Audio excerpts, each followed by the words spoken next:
The crisp autumn air in Six Flags Magic Mountain, California, whipped against Rafa's face. A 22-year-old engineering student, always skeptical yet with a curious eye for the world. He waited in line for Goliath, the colossal roller coaster, when, suddenly, the world shuddered. It wasn't the cold, nor nerves. A vivid, nauseating vision erupted in his mind. The coaster car in front of him, flying out of control. The screams of his friends mingling with the distorted sound of twisted metal. And finally, absolute silence. A shiver more intense than the wind ran down his spine. The adrenaline wasn't from excitement, but from pure terror. He saw death, explicit and imminent. The smell of popcorn and cotton candy, which moments before had been pleasant and inviting, now nauseated Rafa, becoming almost unbearable, a heavy burden on his senses. The laughter of his friends. Leo, the athletic and impulsive 23-year-old, with his baseball cap turned backward and a contagious energy that usually filled the air. And Sophia, the pragmatic and sensible 21-year-old, with her thin-rimmed glasses and an attentive gaze that denoted her intelligence.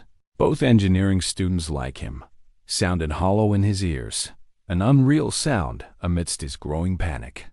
The premonition wasn't a blurred image, an ephemeral daydream that could be ignored. It was a disturbingly real memory of something that hadn't yet happened, burned into his mind, as vivid as any memory from his past. He could smell the ozone mixed with burnt iron, the same metallic, acrid smell that permeates hospitals in moments of despair and loss. A sense of urgency overwhelmed him, a cold, oppressive weight in his chest that prevented him from breathing deeply, suffocating him with every inhale. His eyes swept across the incessant line, the people around him, each face oblivious to the terror unfolding in his mind, absorbed in their own joy and anticipation of adrenaline. "We can't go. We have to get out of here, now," Rafa stammered, his voice faltering and choked with panic, almost a hoarse whisper amidst the festive buzz of the park, which now seemed to mock his agony. Leo and Sophia looked at him, surprised and confused, the sparkle of excitement draining from their faces, replaced by an expression of strangeness. "What's wrong, Rafa? Are you scared?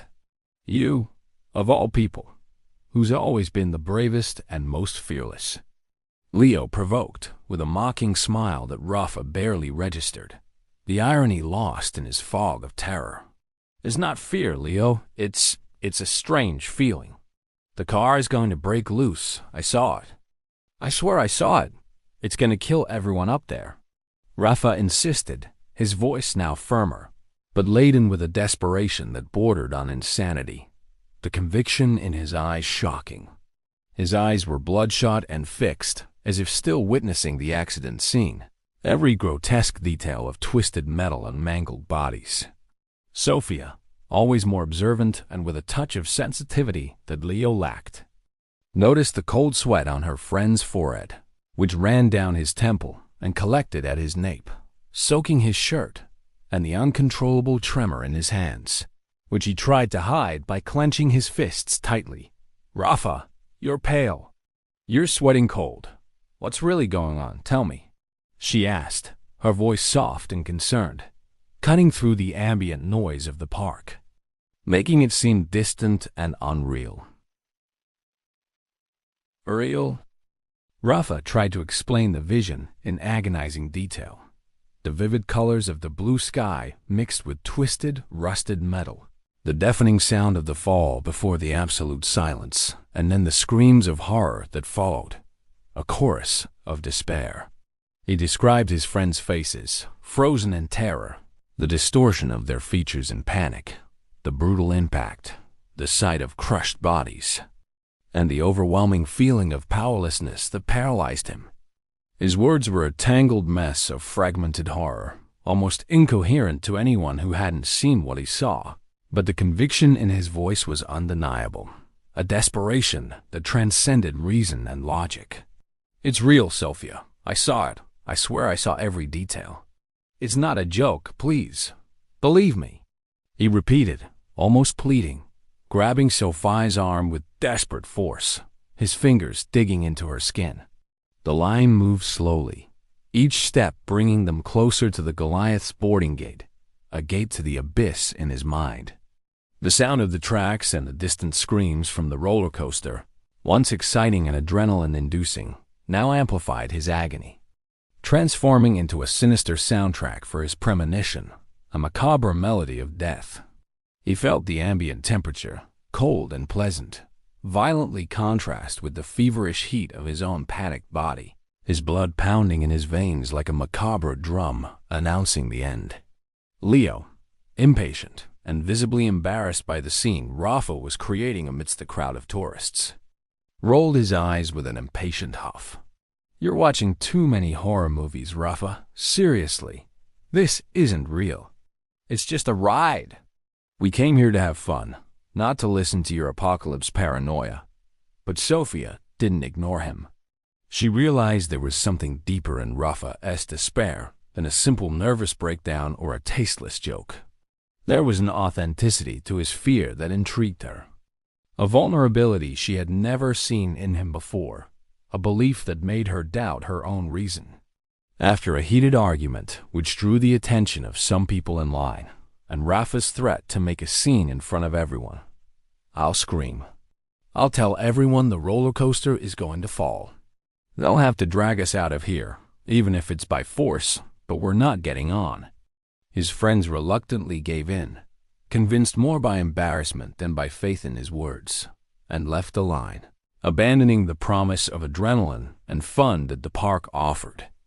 The relief Rafa felt upon moving away from the Goliath was palpable, a wave of gratitude that almost made him faint from exhaustion and tension. But a pang of anxiety remained, a premonition that this wasn't the end. Destiny, he knew, was not so easily fooled.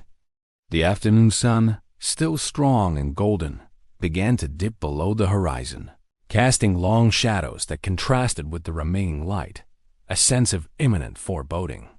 The smell of gasoline from the parking lot mingled with the sweet aroma of park treats, creating an almost suffocating combination, a reminder of the world he had tried to save, and which might still be in danger, but in a different way.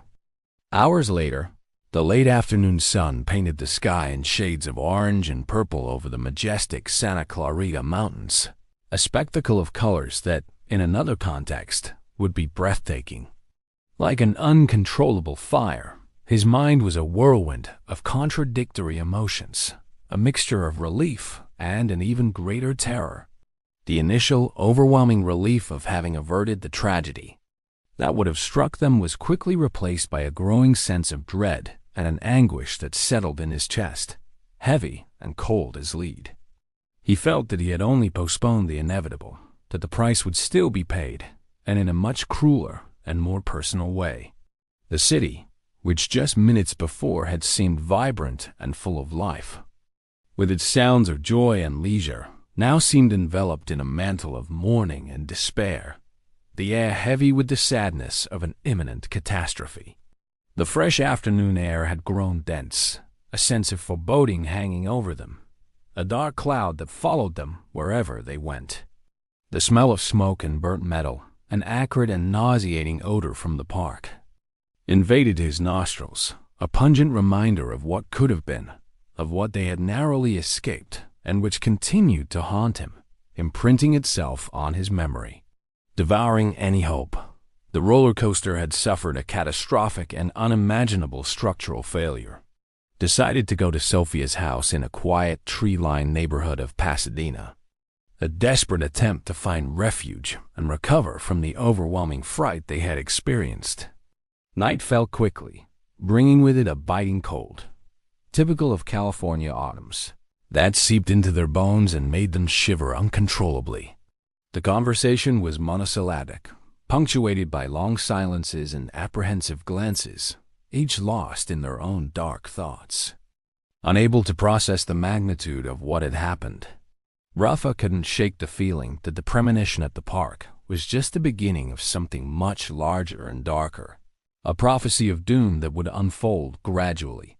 He felt the presence of death, like a cold, relentless shadow that followed them, patient and cunning, waiting for the right moment to strike again, to reclaim what had been denied to it. He knew, deep down, that the debt had not yet been paid, and that destiny had its own methods for rebalancing the scales, and those methods would be terrible. The car, exactly as in Rafa's vivid vision, had broken loose from its tracks, plummeting in a free fall from a dizzying height, resulting in a brutal accident. The number of victims was uncertain, but the severity of the situation was undeniable, and panic set in. The friends' faces were ashen, their expressions reflecting the horror of what had happened, a mixture of dread and disbelief that made them question reality itself. The shock was evident, the realization hitting them heavily, revealing the terrible truth of Rafa's premonition. Leo, who just minutes before had mocked Rafa's premonition, now looked at him with a bewildered mixture of dread, admiration, and overwhelming gratitude that he could barely express. You saved us, Rafa. How did you do that? He stammered, his voice choked with emotion and shock, his eyes fixed on Rafa's as if seeking answers to something beyond human comprehension. Sophia squeezed Rafa's arm tightly, her nails digging into his skin, her eyes welling up, unable to hold back the tears that streamed down her face, washing over it and revealing her vulnerability. How did you know, Rafa? How could you see that happening?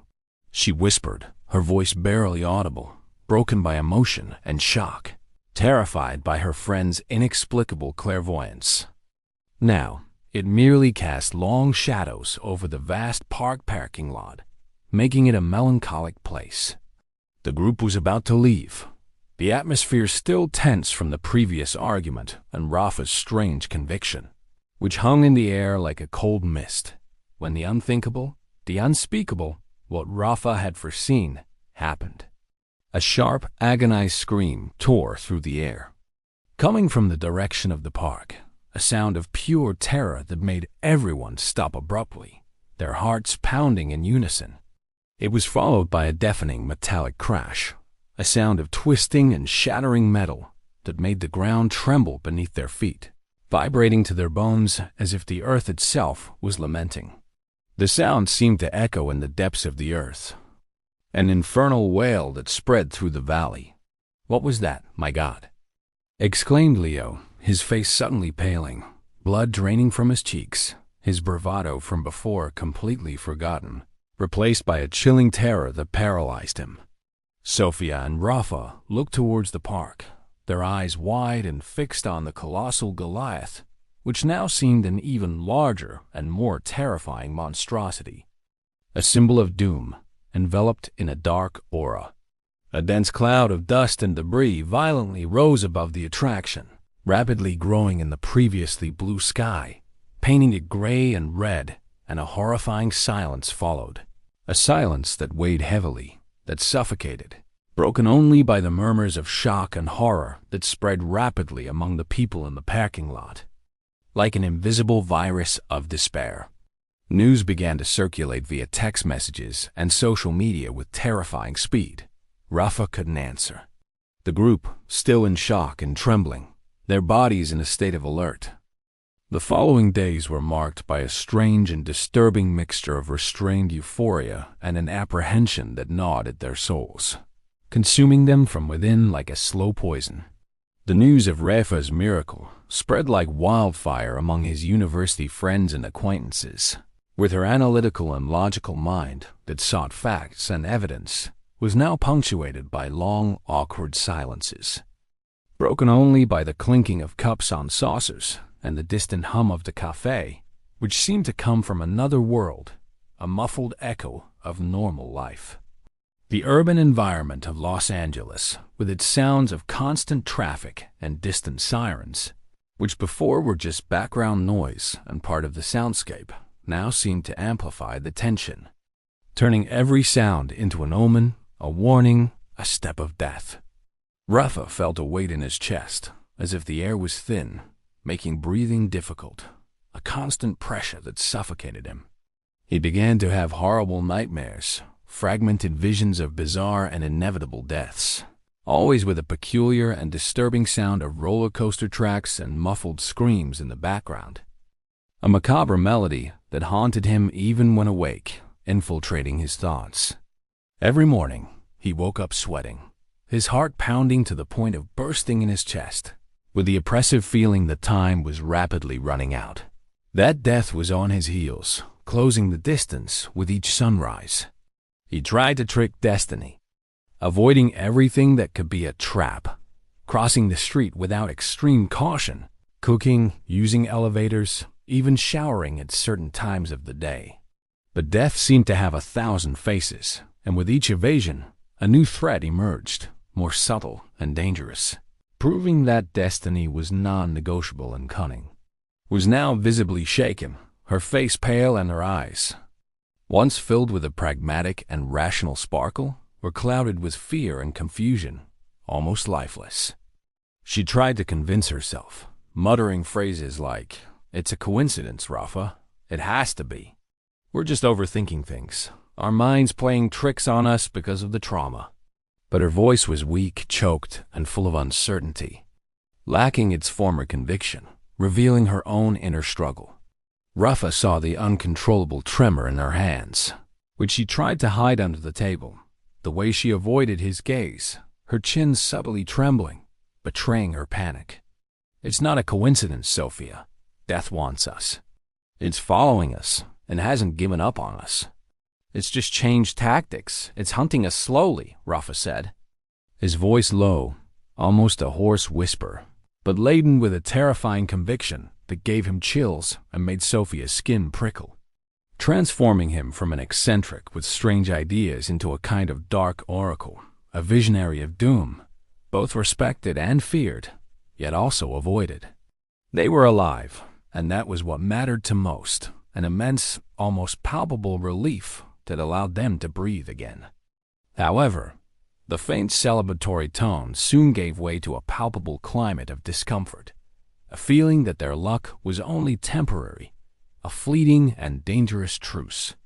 A week after the park incident, the bubble of safety brutally burst, popping like an air balloon. Leo, the first to mock Rafa's premonition, was found in his Hollywood apartment, a luxurious flat with a city view, suffocated by a piece of meat while dining alone. The police report indicated a bizarre and unlikely accident for someone who was so careful about eating and so athletic. Almost impossible to believe. The food, a simple steak, became his weapon. Rafa felt a chill run down his spine upon hearing the news, a dark and inevitable déjà vu that paralyzed him. A knot formed in his stomach, heavy and cold as molten lead, tightening to the point of nausea. That was no accident. He knew with a terrifying certainty that chilled his bones and dried his mouth. It was destiny collecting its price, the first move in a macabre and relentless dance, a silent revenge.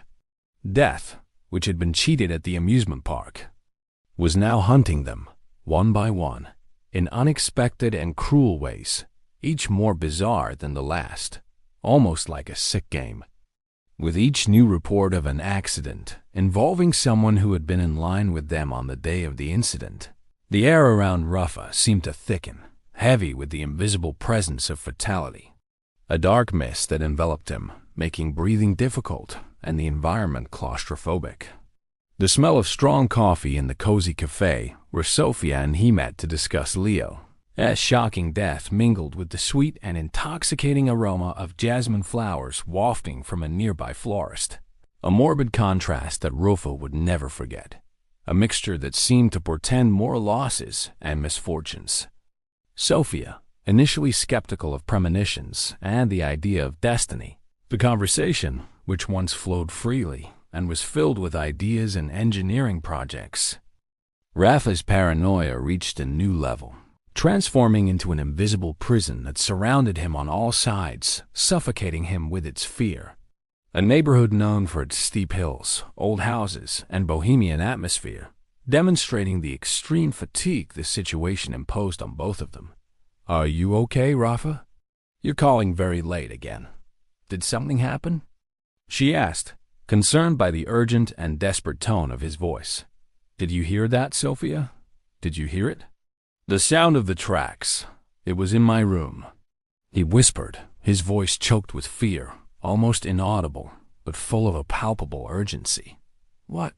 I don't hear anything, Rafa. It must be your imagination playing tricks on you. Again, you're exhausted. Go to sleep. You need to rest. You're on the verge of a breakdown, she replied, trying to calm him, but without success, her voice laden with resignation and a hint of despair at not being able to help him. Rafa knew he wasn't going crazy. The sound was real, a ghostly echo of the accident, a constant and terrifying reminder. It was a warning, a cruel and sinister reminder that destiny would not give up, that the roller coaster of death was still on his heels, approaching every day, and that there was nowhere to run, not even within his own mind.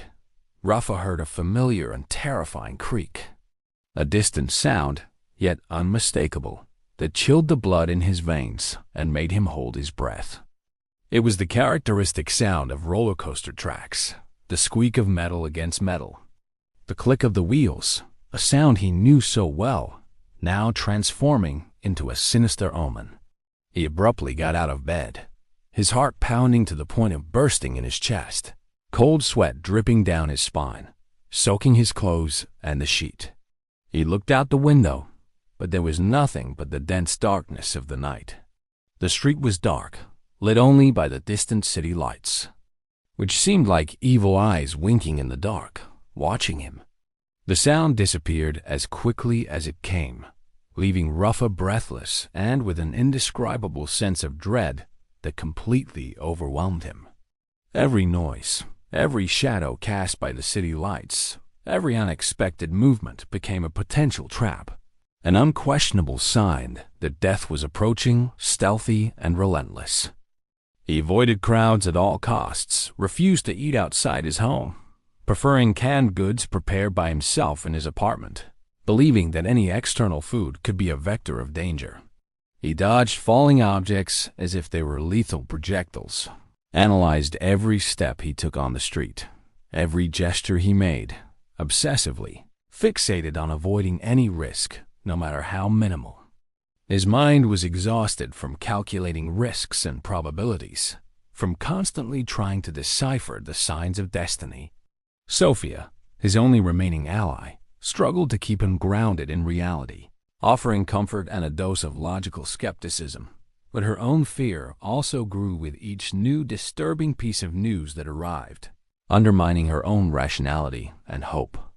2 classmates who had been in the group at the park, but who had boarded a different car on the Goliath, died in bizarre domestic accidents in their homes in Santa Monica, a vibrant coastal neighborhood that now seemed haunted.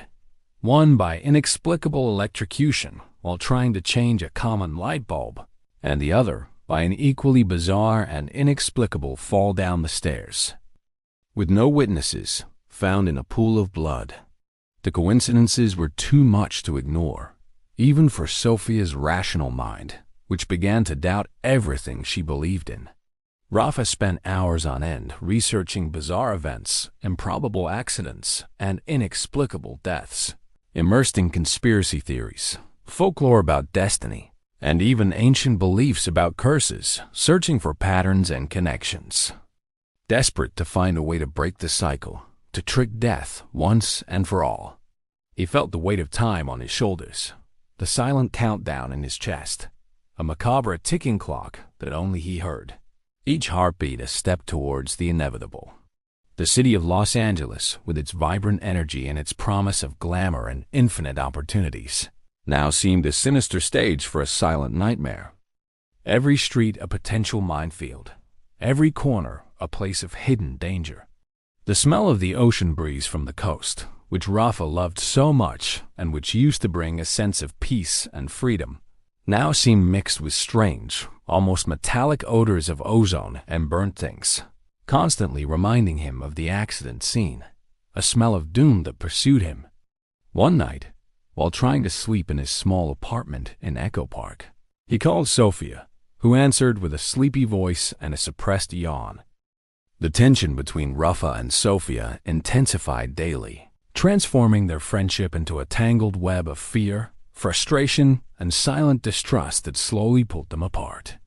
Sophia, despite the growing fear that consumed her, "We can't stand this tension anymore," Sophia exclaimed, her voice choked with panic and accumulated frustration, tears streaming down her face, wetting her shirt. "We can't." "But death won't stop, Sophia. It won't rest until it has us. It will find us anywhere, in any way, no matter how much we hide," he replied, his voice hoarse, almost a growl, his eyes fixed on a distant point, as if he were seeing death itself approaching, lurking. The sound of traffic outside seemed muffled by his own ragged breathing and the accelerated, erratic pounding of his heart, which echoed in his ears. The smell of burnt coffee and hot metal hung in the air, an ominous reminder of what they had just escaped, a smell that mingled with the smell of death in his mind, making it almost unbearable, an odor of fatality. Tried to maintain her rationality, a constant, heavy sensation that never left him, not even during the rare moments of sleep. It was as if something was squeezing his organs, making it difficult to breathe, an invisible, persistent pressure. He believed that death was approaching, using increasingly subtle means, undermining his sanity and his body, a silent, continuous attack. He replayed each of his nightmares, each fragment of a vision, searching for the key, the detail that would allow him to escape, the loophole in the web of destiny that imprisoned him. He imagined death as a silent, patient entity, playing with them, building the tension before the final blow, savoring every moment of agony, every drop of fear. The city, with its bright lights and its promise of life and opportunities, seemed to mock Rafa's desperate and futile struggle against the inevitable. Its busy avenues and imposing buildings silent witnesses to his downfall.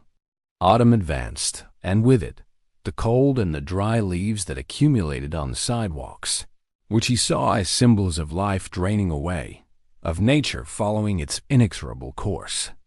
Her pragmatic mind searching for logical explanations for the inexplicable events, clinging to logic like a shipwreck survivor to a piece of driftwood, while Rafa delved deeper and deeper into his paranoia, seeing death around every corner, in every object, in every person who passed him. He insisted that she accompany him in all his extreme precautions, which left her exhausted, both physically and mentally, eroding her patience and her own well-being. Rafa's apartment, once a disorganized, lively student haven, became a prison of precautions and fears, a bunker, isolated from the world, where sunlight rarely entered. The windows were always closed and locked with improvised padlocks, sealed off from the outside world, the doors locked with multiple keys and additional bolts, and every object seemed a potential threat, a trigger for destiny's next trap. The air was heavy, thick with the strong smell of disinfectant and the lingering scent of canned food, which Rafa considered safer than anything fresh or prepared by others, fearing poisoning or contamination. One day, while they were trying to have a normal meal in a small, quiet cafe in Silver Lake, a neighborhood known for its vintage shops and hipster vibe, and far from the crowds Rafa so dreaded, the unthinkable, the bizarre, happened suddenly and violently. An espresso machine on the counter exploded loudly, with a deafening bang that shook the floor, spewing hot steam and boiling coffee everywhere, hitting some nearby people who screamed in fright and pain, some with minor burns.